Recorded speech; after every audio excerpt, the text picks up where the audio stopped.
Walking onto the campus of Portland State University, you may not notice that you're entering a designated sustainable neighborhood.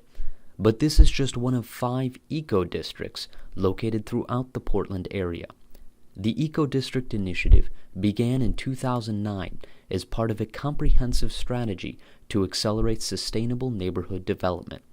Other pilot neighborhoods include the South Waterfront, Lloyd District, as well as Gateway and Lents farther east.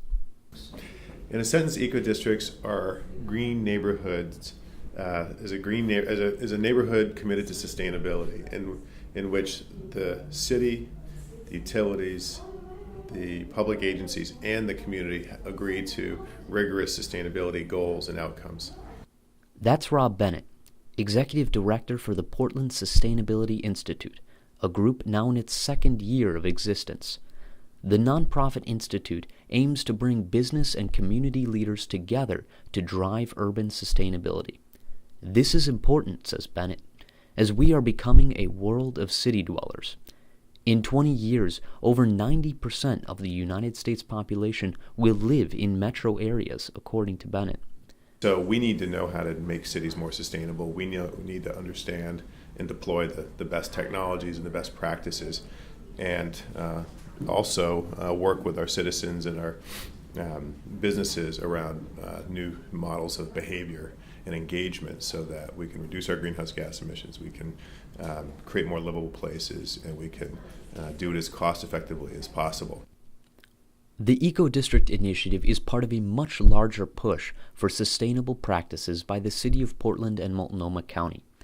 The 2009 Climate Action Plan stands at the helm of this collective effort and sets bold timelines for reducing greenhouse gas emissions, obtaining a higher percentage of the county's energy from renewable resources, and developing environmentally minded communities. This is Michael Armstrong with the Portland Bureau for Planning and Sustainability. He's the city's point man on the environmental plan, and he says they're doing fairly well in accomplishing its ambitious goals. So in the first 2 years since it was adopted, I think we've seen pretty good forward progress on a number of the implementation actions. And I would point to specifically, and the real foundation of this is what's the shape of this community, what does it function like, what's it feel like over the long term. And the plan is just that, long term.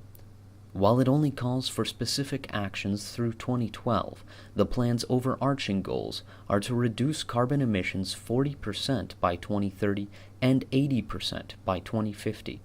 According to the report, 4% of the actions have been completed, 54% are on track to be completed, 33% are underway or face some obstacles, and 9% haven't been initiated. Many of the tangible improvements mentioned in the plan have yet to be realized as well. The one-year report, released last December, cited the continued slump in new construction, both residential and commercial, as delaying the development of any new policy or program efforts around high-performance new construction. That includes the Oregon Sustainability Center, a dynamic hub designed to advance the region's innovation in sustainability, according to a website for the building. Well, so the Sustainability Center, I think, it's a good example of anticipating where what we're really talking about here is the future of the global economy and how Oregon connects to that. Armstrong added that he sees the center as a real-world example of what's possible in sustainable innovation. According to the website, the center will be located at the intersection of 5th Avenue and Montgomery. Schematic designs for the building place it on this parking lot. While the completion of the Oregon Sustainability Center likely remains years away, some tangible goals of the Climate Action Plan have been realized, or at least initiated, since 2009. Armstrong referenced one such success as Clean Energy Works Oregon. So a financing program for single-family energy efficiency improvements, working closely with the utilities, contractors, the Energy Trust of Oregon, environmental justice groups, to make it easier for homeowners to install insulation, upgrade their furnaces, improve the overall energy performance of their homes. Armstrong says the program has already retrofitted over 600 homes with energy-efficient upgrades, and they intend to get another 1,000 done by the end of the year. Progress that he says represents a significant step forward. Yet despite Armstrong's optimism, not everyone thinks it's a good plan. Gordon Folks, an astrophysicist with almost 50 years of experience in scientific and public service sectors, says the Climate Action Plan is no good.